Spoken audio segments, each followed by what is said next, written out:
ำมหาใสแกงไก่ใส่สารเราให้ก็หวานอาหารรสดีลำเอียนใส่บังไม่ไผ่นี้แซ่บอีหลีหากไผ่ใดสิมข้าวข่าวสาวงามเป็นตำนานอยู่ในท้องถิ่น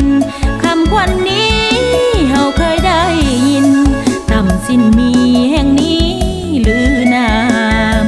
นมมาลาดแดนงามเมืองแห่งเขื่อนไฟฟ้า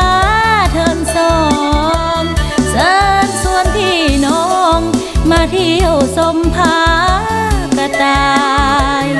นั่งลิ้นวิวทานเพลิดเพลินกับสายน้ำไหล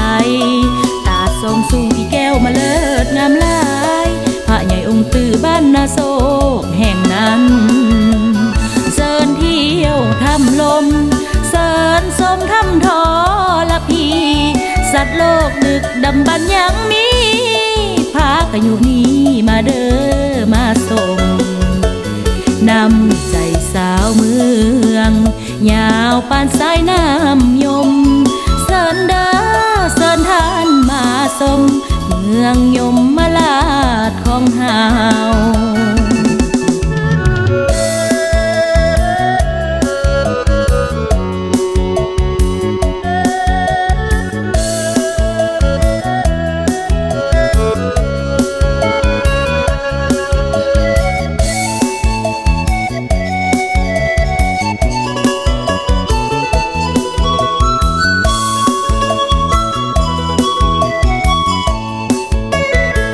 ยมมาลาดแดนงามเมืองแห่งเขื่อนไฟฟ้า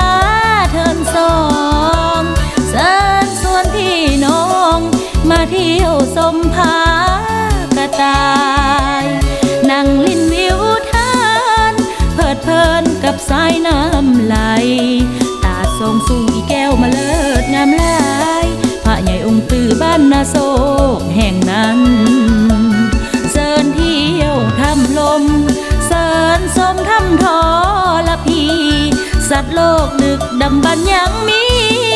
พากันอยู่นี้มาเด้อมาส่งนำใจสาวเมืองยาวปานสายน้ำยมเสินเด้อเสินทานมาสมเมืองยมมาลาดของเฮา